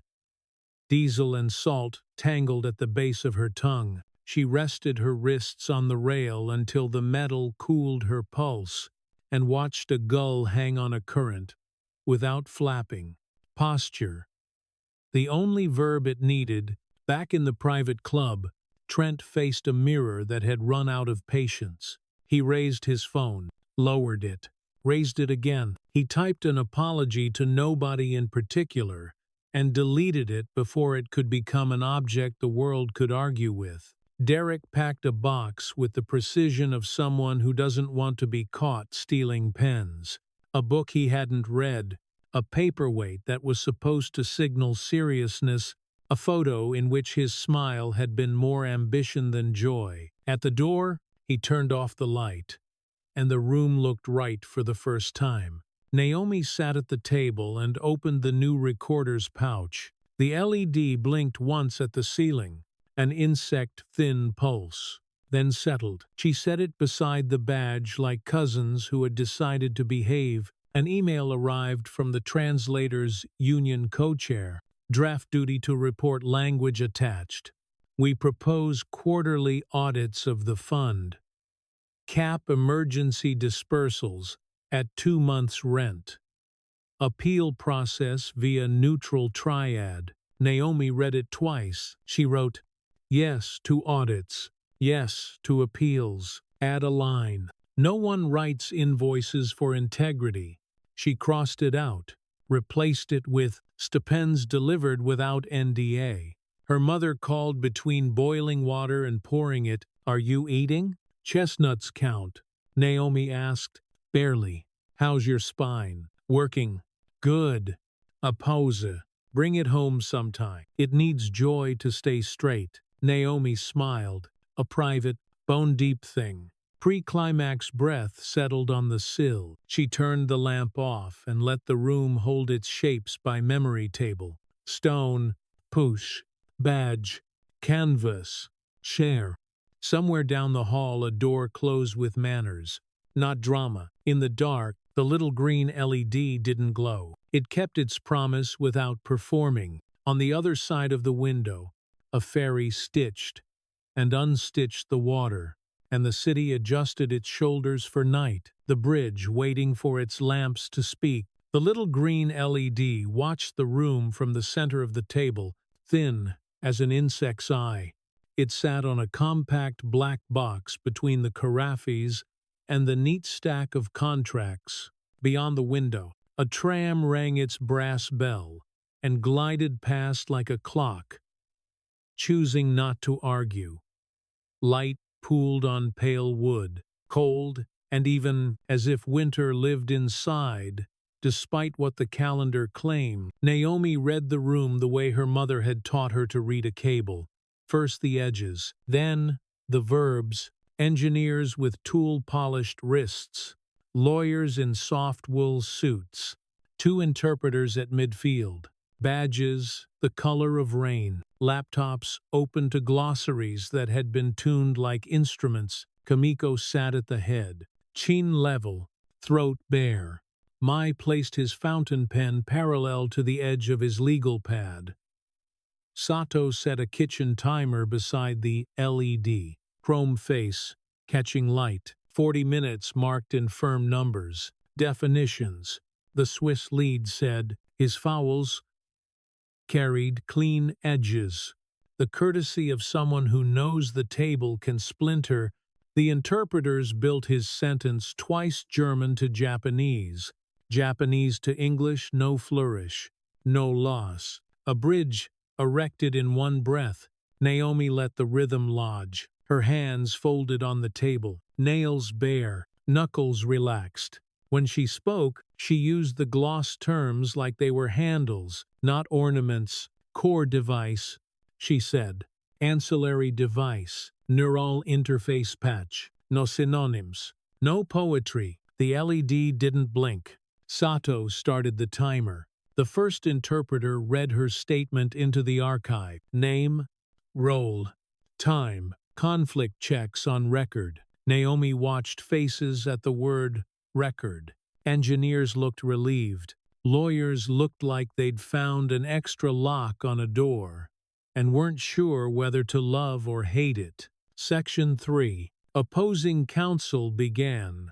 He had a voice made for convincing other voices. It simply clarifies that any future adjustments to the neural interface parameters fall under post-market collaboration and brand protection. Naomi put the pencil against the paper and made a mark only she could read. Friendly hands picked pockets. For the record, she said, glancing once to the interpreters and letting them carry it. This clause restricts joint publication and data sharing with public institutions under the label of brand protection that chokes post-market safety work. Thin surprise ran the table like a draft. One of the engineers shifted in his chair, his callous thumb brushing the edge of his notebook as if checking for splinters. Opposing counsel's pen stopped tapping. We are merely protecting trademarks does not require muzzling safety, Naomi said. Her tone stayed flat enough to skate across. We strike the restriction and draft a collaboration protocol instead, pre-approved templates for post-market studies, co-authorship norms, data anonymization, brand lives, patients live. The LED slept. The timer ticked. Somewhere below, a bus hissed its request to stop. The Swiss lead leaned back a precise inch. We can accept a collaboration protocol, he said. Trademarks stay safe. The interpreters traded the sentence back and forth until it clicked in both languages. Mai nudged the carafe toward Naomi. She poured steam braiding with the cold light, until the glass fogged and cleared. This was the quiet beat they'd promised themselves, one breath when the bridge holds, and no one insists on naming it. Ancillary devices, a junior lawyer said. His cheeks colored a fraction, his voice aimed for neutral and hit careful. The definition is broad. If we narrow, we may miss a class of peripherals that, later, we define by function, not by wish, Sato said mildly. Enumerate now. Add an amendment path when new classes emerge. Consent by both parties required. He turned the timer gently, as if not to wake the LED. At minute 38, the interpreter lifted her hand. Rotation, she said, and read the last 2 lines into the archive.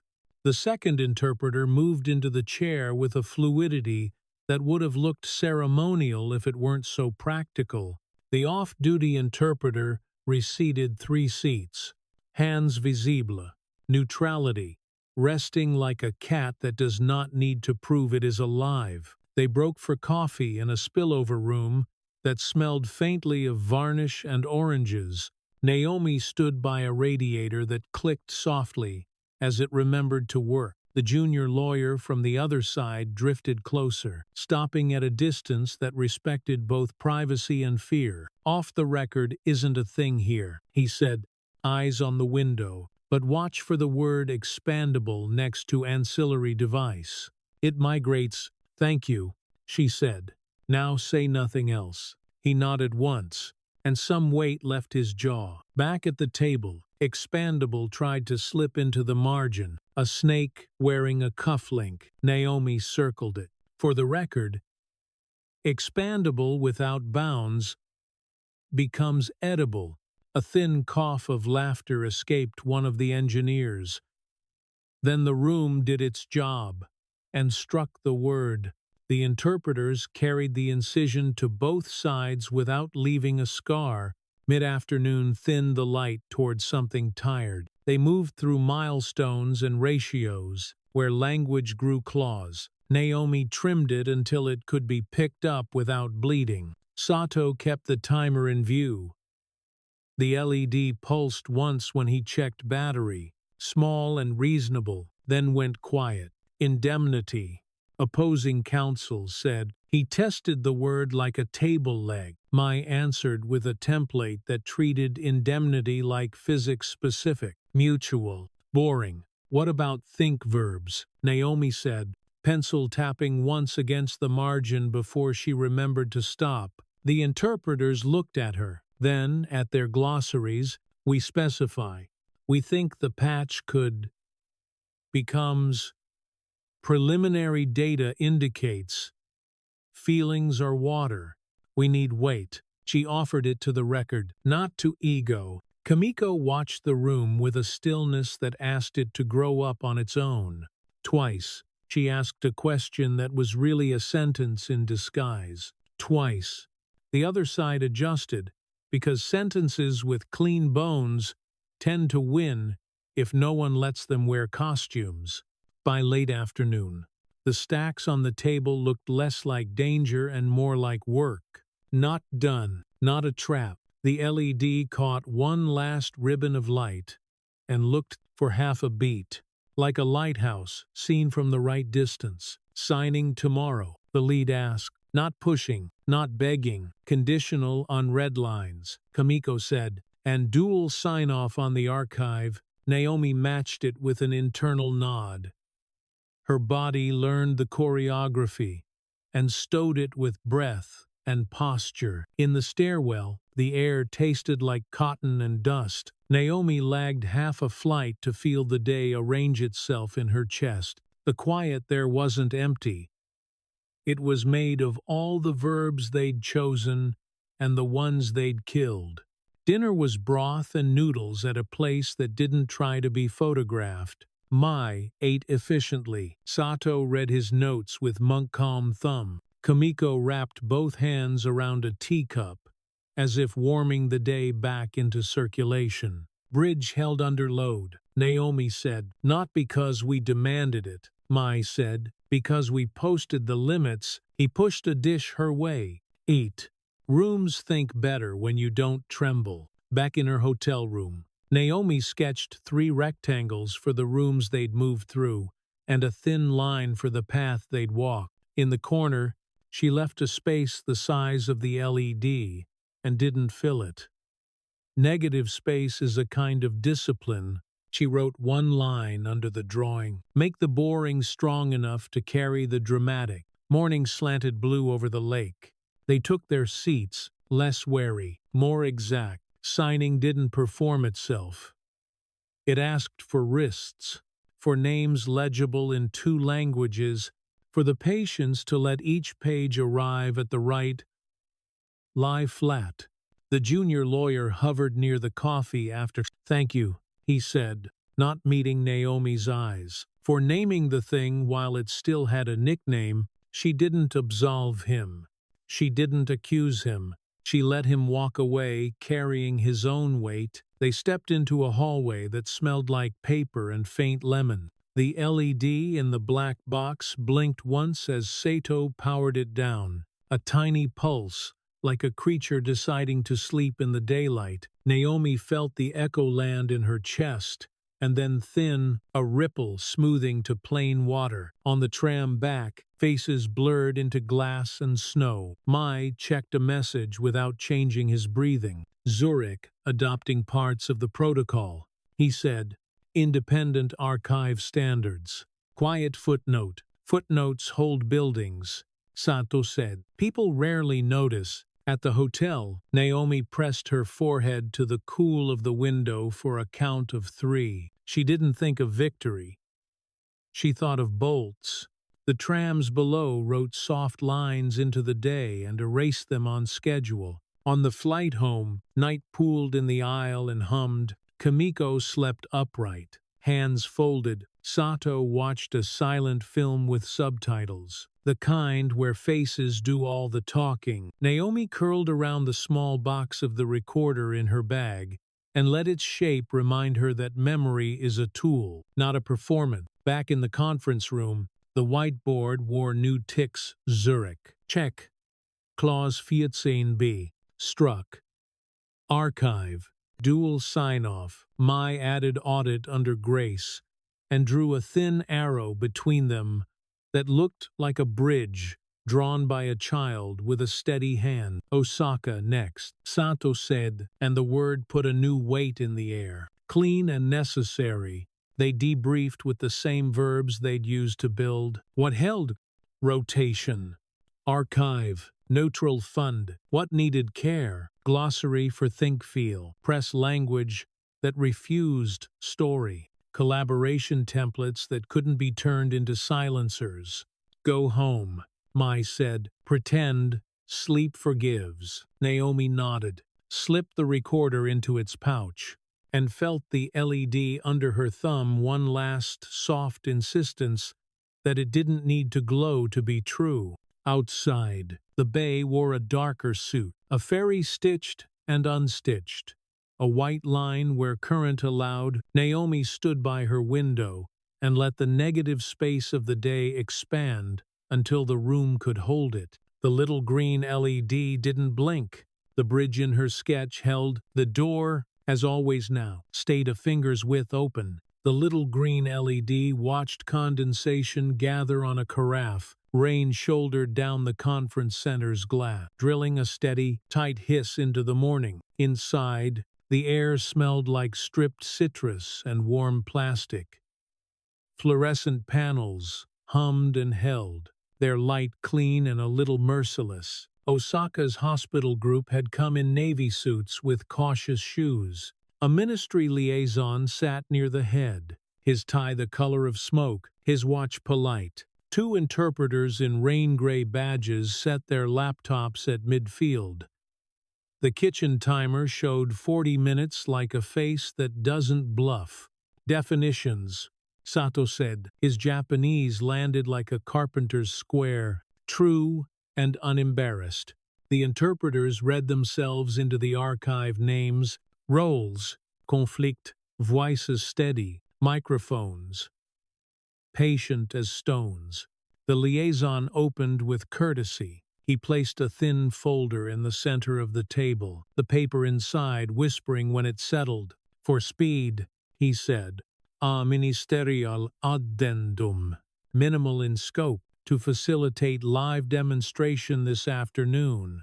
Naomi did not touch the folder. She felt the LED in her bag, a small coin against her palm. "We'll read," she said. On the record, the interpreter carried it without personality, which was its own kind of kindness. The addendum was tidy, too tidy. A clause about temporary suspension of archive presence in clinical zones, phrased like a path for emergency carts, rather than a door for erasure. Another about operator-directed firmware patch during demonstration, friendly hands pick pockets.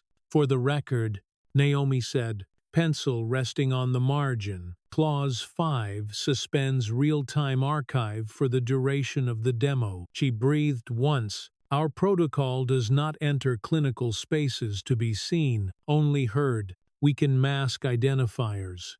We cannot go blind." The liaison showed his teeth without smiling. "Patient's dignity," he said. "Privacy is sacred." Kimiko inclined her head. "Agreed," she said. "That is why the archive protects them from convenient memory, opposing counsel." Flown in and jet-lagged to the edge of charm. Smoothed his tie. "Operator patch," he said, tapping the paper, "is reversible. A necessary accommodation to theater demand. The world waits for the live incision." Sato turned the kitchen timer with 2 fingers. The chrome caught the flat light and threw it back. "A controlled flare. Accommodations," he said, "are furniture. They shouldn't be load-bearing." They broke for 10 minutes. The hallway smelled like varnish and wet umbrellas. A vending machine clicked its coils, delivering canned coffee, with a soft clunk that felt earned. Naomi walked to the restroom and washed her hands until the heat corrected her pulse. When she came out, she found the younger interpreter by the window, phone at her ear, shoulders drawn toward each other like 2 strangers forced to share a bench. Off the record, a man's voice crackled through in clipped Kansai vowels. "Just stay quiet during the demo. If there's a prompt, we'll reset the archive after." "Nah, you want future work, right?" The interpreter met Naomi's eyes and didn't look away. She didn't speak into the phone. She tapped the duty to report card on her badge with 1 forefinger once and ended the call. Naomi swallowed once, hard. A hinge tested itself in her chest. "Protocol," she said quietly, letting the LED sit cold in her palm. "We'll put it on the record." They returned to the room. The rain played knuckles against the glass. The fluorescent hum found a lower note and held. Naomi asked the junior interpreter to read her statement into the archive. Pressure applied. "Who? When?" Words used. The pause. After future work, each noun set down as if it were a small, necessary brick. Silence arranged itself around the table. No one moved. But something did. Mai's pen lay parallel to his pad. His jaw changed shape by a fraction. A muscle deciding to be rock, not river. Naomi placed her hand on the table. "Emergency stop," she said. The words were not a performance. They were a lever. The liaison's face didn't change. The temperature of his words dropped half a degree over an interpretive dispute, over an attempt to deafen a room, Naomi said, and over Clause 5, which tries to make silence into a tool. She stood. The chair hadn't learned to squeal. It moved obediently. "We will pause until the archive can be present in clinical zones as sound only with identifiers masked, as specified, and until the operator patch is locked from unilateral use during the demo." She sat. The LED in her bag stayed asleep, which is what trust looks like when it's earned. The ministry liaison smoothed the folder with a palm that wanted to believe it was light. The minister expects a demonstration at 1400. We can show last week's recorded case, Mai said. Faces masked, data intact. The minister expects live, the liaison said again, as if expectation were a credential. Then the minister expects a risk we won't take, Kamiko said, voice quiet enough to make volume look childish. Our devices do not stand under theater lighting. A senior surgeon at the far end, hair silvered to honesty, cleared his throat. Patient consent in clinical is one thing, he said. Institutional consent another. Protocols keep us from becoming entertainment. He looked down when he finished, as if embarrassed by truth. The liaison's next smile carried stainless steel. Regrettable, he said. Without the live demo, procurement will defer. The minister's office prefers partners who facilitate. He stood with a courageous chair that had to pretend it wasn't scraped back. Then, defer, Kamiko said. She didn't look at Naomi. She didn't need to. We'll keep the door open when you're ready to walk through it. He left with measured steps. The door closed with a courtesy the rest of him hadn't shown. Naomi felt the cost arrive without drama, and take a chair, the kind of cost that sits with you until it teaches your bones something. They broke the tables down. Engineers packed cords with the patient competence of people who don't require applause. The interpreters signed the log. The younger one's signature shook for half a letter, and then found its straight. Lunch? Sato asked, as if offering aspirin. Later, Naomi said. Her mouth tasted like aluminum. Mai put a paper cup of hot water in front of her. She wrapped both hands around it and remembered to breathe past the first third of her chest. In a stairwell that smelled like cotton and luggage, Naomi found a pocket of quiet. She braced one hand against concrete and let the adrenaline wash out on schedule. If she looked at the decision, it stood up on its own. If she poked it for approval, it began to wobble. She left it alone. By late afternoon, the minister's office released a statement, written with a straight edge. Due to scheduling constraints and evolving priorities, the demonstration is postponed. Nobody used the words protocol or archive. The absence carried a weight she recognized. Back at the hotel, Gray lay across the bed, like deliberate cloth. Naomi put her phone on the sill and watched rain stutter on the glass. The city wore it like a lesson. Her mother texted one line, "The right, no earns a door later," and a picture of a kettle pouring into a cup. She almost slept, then didn't. The LED in the pouch bumped her wrist and settled. Midpoint, the body said, and the day agreed. Morning straightened the edges. They met with the hospital group without the liaison. The senior surgeon came alone, shoulders squared to the weather. Internal, he said, bowing just enough. The interpreters carried it with care. A resident flagged something. Demo firmware patch allows parameter shifts not in the manual. He put a printout down logs, dates, a line of code circled in a careful hand. Self-destruction often looks like convenience. The patch, used for theater, rewrote parts of a safety limit and then returned them unless it didn't. Naomi didn't raise her voice. We'd like to provide the protocol to your compliance team, she said, and to the minister's auditors. When you're ready, he nodded, without joy. We will fix our own house first, he said.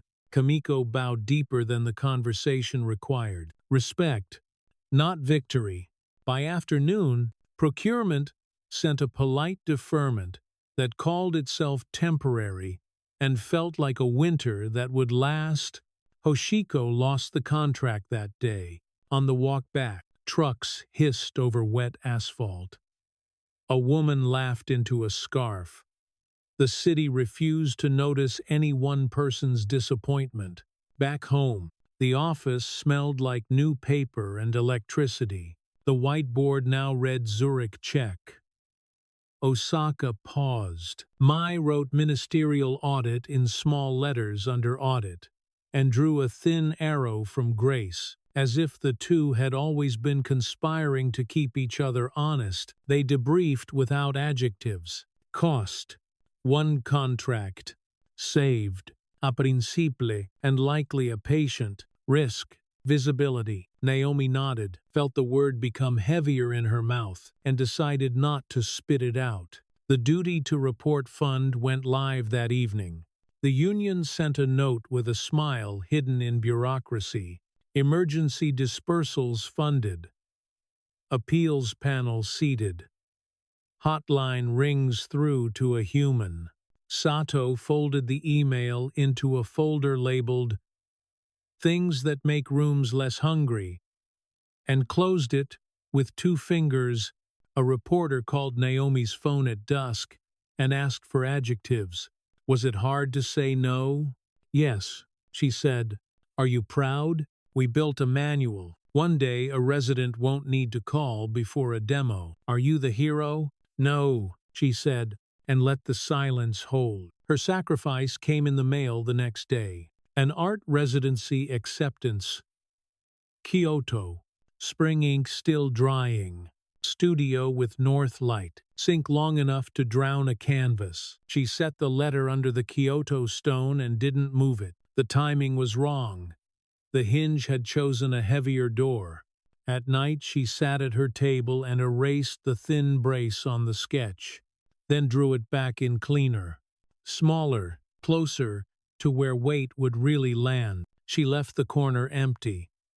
The painting still didn't need a blinking thing to prove it remembered. She wrote in pencil above the span, "Make the boring strong enough to carry the dramatic." Down the hallway, a neighbor let a door catch on the soft close. Wind worried the window and stopped. Naomi opened the pouch and set the recorder in her palm. The little green LED lay dark, a discipline rather than a show. The city shifted its shoulders for sleep. On the bridge, lamps made a grammar out of distance. Naomi stood with her hand on the latch and left the window open a finger's width, enough for air. Enough for a morning that hadn't asked permission yet. The LED didn't blink. The room remembered anyway.